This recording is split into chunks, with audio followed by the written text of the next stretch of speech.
नमस्कार, welcome to education for knowledge. आप लोगों का स्वागत है इस वीडियो में। आज हम लोग देखेंगे सेट 4 क्योंकि हम लोग सेट 1 और सेट 2 और 3 हम लोग कंप्लीट कर चुके हैं। ये सेट नंबर 4 है और आप लोगों को बता दें कि टोटल 100 सेट है और एक सेट में टोटल 20 प्रश्न है। तो एक सेट में 20 है और टोटल 100 सेट है, तो बहुत सारे प्रश्नों का संग्रह है और ये सब प्रीवियस ईयर है, यानी प्रैक्टिस सेट बेस्ड है और सारे इम्पॉर्टेंट प्रश्न है। यहाँ पे आप लोगों को ये देखना चाहिए, रिवीजन करना चाहिए। अगर बीपीएससी का तैयारी कर रहे हैं, बिहार टीचर का कर रहे हैं 4.0 का, या फिर बिहार का कोई भी गवर्नमेंट एग्ज़ाम का तैयारी कर रहे हैं, तो वो उसके लिए इम्पोर्टेंट होगा। अगर क्वेश्चन बिहार से पूछा जाता है, बिहार स्पेशल से पूछा जाता है, बिहार जीके से पूछा जाता है, तो श्योर इस टॉपिक से यानी इस वीडियो से बिहार जीके से सेट 1 से सेट 100 तक पूछा जाएगा, क्योंकि सारे पूछा हुआ क्वेश्चन और इम्पोर्टेंट है, तो आप लोगों को देखना चाहिए। एसआई के लिए इम्पोर्टेंट है, बिहार पुलिस के लिए इम्पोर्टेंट है, यहाँ टीचर हो गया, 17 बीपीएससी के लिए, 71 बीपीएससी के लिए, तो ये हम लोग देखेंगे सेट 4। तो ये इंपॉर्टेंट है, आप लोगों को रिवीजन करना चाहिए, सब टॉप प्रश्न है। यहाँ पे पूछा गया है, पाल वंश का द्वितीय संस्थापक किस पाल शासक को कहा जाता है। यानी आपसे सिंपल पूछा गया है, जो पाल वंश था, पाल वंश का प्रथम या फिर सिंपल संस्थापक नहीं पूछा है, द्वितीय संस्थापक किस पाल शासक को कहा जाता है। तो इसका आंसर हो जाएगा सी, यानी महिपाल को। तो पाल वंश का जो द्वितीय संस्थापक था वह महिपाल एक पाल शासक था, इसी को द्वितीय संस्थापक कहा जाता है। ऐसा क्यों? तो पाल शासक को जीवित करना, फिर बड़ा संगठन बनाना एक इनका महत्वपूर्ण कार्य था, एक शक्तिशाली भी थे।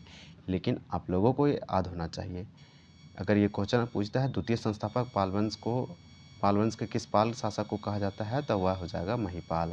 क्वेश्चन नंबर 2 है, 2 में दिया गया है, प्रतिहार शासक वत्सराज एवं राष्ट्रकूट शासक ध्रुव को पराजित करने वाले पाल शासक का नाम क्या है। त्रिकोणीय यहाँ पे वार हुआ था, युद्ध हुआ था। जो यहाँ पे प्रतिहार शासक था, यानी प्रतिहार वंश का जो था शासक रूलर, उसका नाम था वत्सराज, और राष्ट्रकूट शासक जो था ध्रुव, और एक यहाँ पे पाल वंश का शासक था। तीनों के बीच में युद्ध होता है, लेकिन हाल यहाँ पे जो परिणाम आया वो पाल शासक की ओर आया, यानी कि जीत होती है पाल वंश की ओर। तो वह कौन सा पाल शासक था जिसने पार्टिसिपेट किया था, या फिर आप बोल सकते हैं ये सबको हरा के युद्ध जीत गया था। तो 2 का आंसर हो जाएगा सी, धर्मपाल। यानी धर्मपाल एक शक्तिशाली शासक था पाल वंश का, इसलिए इसका आंसर सी हो जाएगा। भारत में तुर्कों का आगमन का प्रारंभिक इतिहास किस पुस्तक में है। तो भारत में तुर्कों का आगमन जो हुआ, ये सबसे पहले प्राइमरी हमें किस हिस्टोरियन या किस इतिहास की पुस्तक में है। तो 3 का आंसर हो जाएगा ए, तबकाते नासिरी। तो ये याद रखें, तबकाते नासिरी में हमें ये पता चलता है कि भारत में तुर्कों का आगमन हुआ था सबसे पहली बार।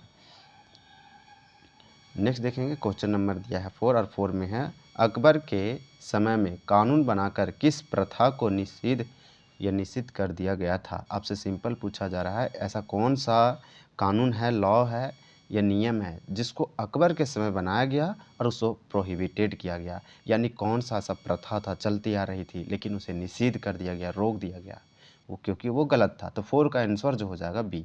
बी में दिया है सती प्रथा, इंपॉर्टेंट है। अकबर के समय में सती प्रथा कानून बनाया गया और सती प्रथा जो थी इसको एक प्रोहिबिशन कर दिया, प्रोहिबिटेड कर दिया, यानी निषिद्ध कर दिया, इसलिए इसका आंसर हो जाएगा बी, अकबर सती प्रथा के खिलाफ थे। या एक इम्पॉर्टेंट प्रश्न हो जाता है, सैफ खान के मदरसे पटना में किस प्रसिद्ध ईरानी यात्री ने 1807 ईस्वी में भ्रमण किया था। तो एक क्वेश्चन आप ये याद रखें कि सैफ खान के मदरसे कहाँ पे हैं, तो पटना में है, बिहार के पटना में है सैफ खान के मदरसे। और ये एक प्रसिद्ध ईरानी यात्री आते हैं और 1807 में भ्रमण किया था। तो वह कौन प्रसिद्ध ईरानी यात्री था जो सैफ खान के मदरसे पटना आया था, 1807 ईस्वी में भ्रमण किया और उसके बारे में कुछ बताता है। तो 5 का आंसर हो जाता है सी, यानी अहमद बहानी। तो अहमद बहानी 1807 में एक यात्री है, ईरानी यात्री आते हैं, सैफ खान के मदरसे पटना को भ्रमण करते हैं। नेक्स्ट देखेंगे, क्वेश्चन नंबर हम लोग 6 देखेंगे।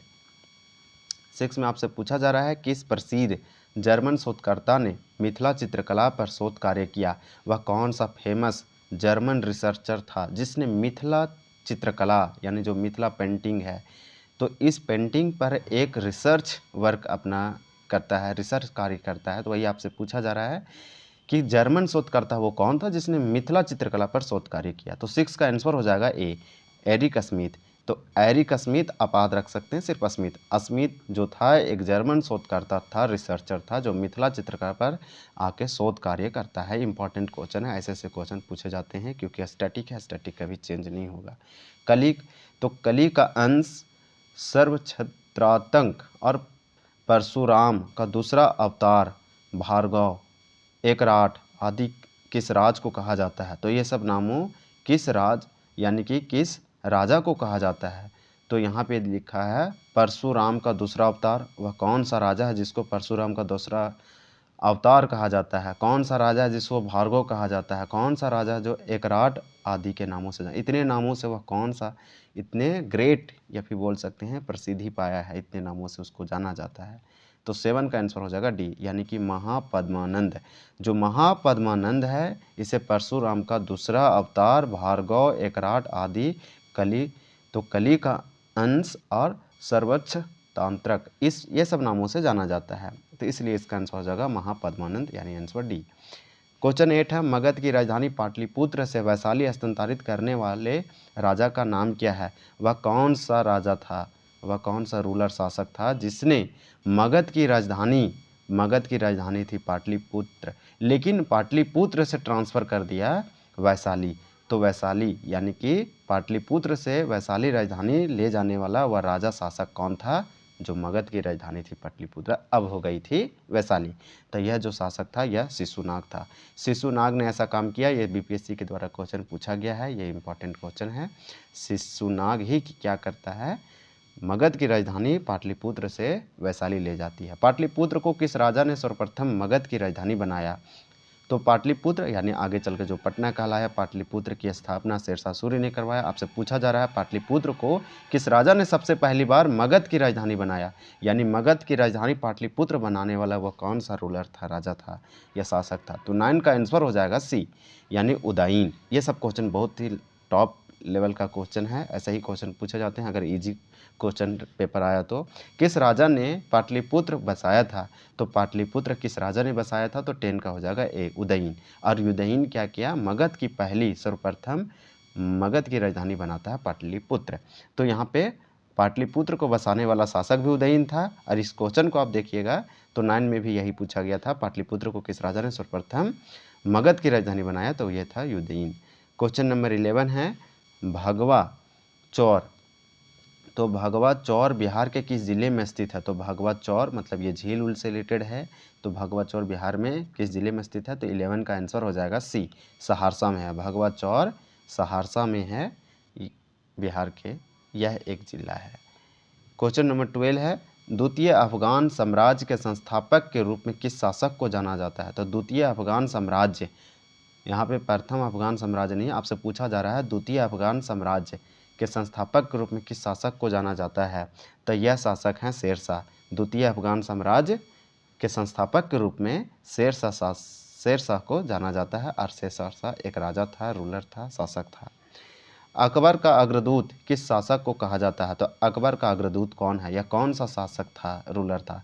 तो इसका आंसर हो जाएगा शेरशाह। अकबर का दूत था यानी शेरशाह, इसलिए इसका आंसर हो जाएगा ए, अकबर का दूत कहा जाता है। क्वेश्चन नंबर 14 है, नालंदा विश्वविद्यालय की स्थापना किस शासक के प्रयासों से हुई थी? तो इसका आंसर जो हो जाएगा वह कुमारगुप्त, यानी नालंदा विश्वविद्यालय जो था कुमारगुप्त किस प्रयासों से हुआ था नालंदा विश्वविद्यालय की स्थापना। आपसे सिंपल पूछा जाता है नालंदा विश्वविद्यालय की स्थापना किसने किया था? तो कुमारगुप्त, यानी यह एक शासक था, राजा था, और इसके प्रयासों से ही किया गया था नालंदा विश्वविद्यालय की स्थापना। क्वेश्चन देखेंगे 15 में दिया गया है, मगध में 12 वर्षों का भीषण अकाल किसके शासनकाल में पड़ा था? भीषण अकाल का मतलब होता है फेमाइन, यानी कि मगध में 12 वर्षों का भीषण अकाल आ गया। आप समझ रहे हैं कि मगध में लगातार 1 वर्ष नहीं, 2 वर्ष नहीं, 12 वर्षों तक यहाँ पे फेमाइन रहा, यानी अकाल आया, यार एक भीषण अकाल था। आप बता रहा है यानी कि किसके शासनकाल में आया, वह कौन सा शासक था, रूलर था? तो 15 का आंसर हो जाएगा सी, चंद्रगुप्त मौर्य, यानी चंद्रगुप्त मौर्य के समय में मगध में 12 वर्षों का अकाल आया था, ये पड़ा था, आप ऐसे बोल सकते हैं। तो ये चंद्रगुप्त मौर्य आप याद रखें। नेक्स्ट क्वेश्चन है, क्वेश्चन नंबर 16 है, मगध राज्य को एक साम्राज्य का गौरव प्रदान करने वाले शासक का नाम क्या था। तो मगध राज्य को एक साम्राज्य का गौरव प्रदान करने वाले शासक का नाम क्या था। इसका आंसर सिंपली हो जाएगा बिंबिसार। तो मगध राज्य को एक साम्राज्य का गौरव प्रदान करने वाले शासक, मगध राज्य को एक साम्राज्य में तब्दील कर दिया, मगध राज्य को एक साम्राज्य का दर्जा दिया, यानी साम्राज्य का गौरव प्रदान करने वाला शासक बिंबिसार था। तो इस प्रकार इसका आंसर तो ए हो जाएगा 16 का। क्वेश्चन नंबर 17 है, पाटलिपुत्र का नामकरण पटना किस शासक ने किया था। तो पाटलिपुत्र का नामकरण जो है, यानी पाटलिपुत्र का नामकरण पटना किस शासक ने किया था। ये क्वेश्चन बहुत सिंपल है, ये शेरशाह किया था। पाटलिपुत्र का नामकरण पटना, कौन सा शासक, कौन सा रूलर, तो यहाँ पे आपको मारना है शेरशाह। शेरशाह ने पाटलिपुत्रा को पटना के नाम से पुकारा या फिर नामकरण किया। किस शासक ने पाटलिपुत्र को पुनः राजधानी बनाया तथा तब से मगध साम्राज्य की राजधानी पाटलिपुत्र ही रही।